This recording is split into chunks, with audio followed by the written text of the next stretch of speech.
Is skill-based matchmaking driving you mad? Then you're in the right place.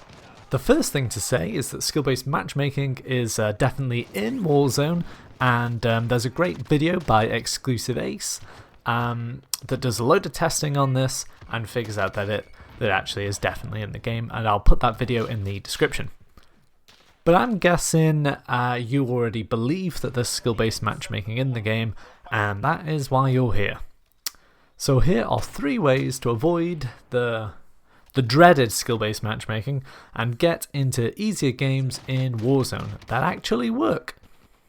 I found these throughout the land and tried them out myself, so I know they definitely do work. Number 1. Get worse players than you to host. It's unclear currently as to whether the lobbies are then based off solely the host of the matchmaking or the average of the matchmaking lobby. My hunch is that it is the average, but just in case the former is true, get them to host. I'm sure we've all got friends out there that aren't quite as good as us, that we frequently play with, and yeah, when you play with them, just get them to host, and the likelihood is that you'll find yourself in slightly easier games, at least for you. For them, it's quite possible it might get slightly trickier. Now, onto the second technique, and that's to keep joining the session of bad players that you see in your lobbies. So if you see someone who's clearly not as good as you are after the game, join their pre-game lobby, and this makes it so the matchmaking has already been done off their stats and not your own. So you could go on to like the leaderboards and check out their kill to death and kill to death ratio and score per minute, score per game, and stuff like that.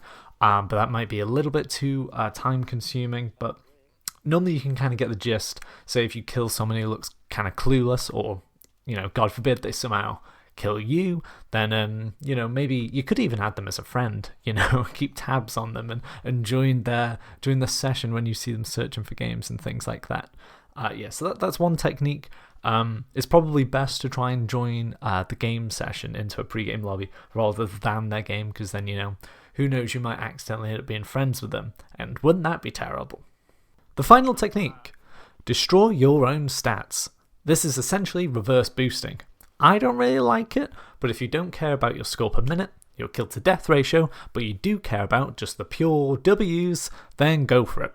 The skill-based matchmaking goes off your previous 5 to 10 games, seemingly, so you just go into a bunch of games and get low scores and low kills, and then forward up with a proper push for a win.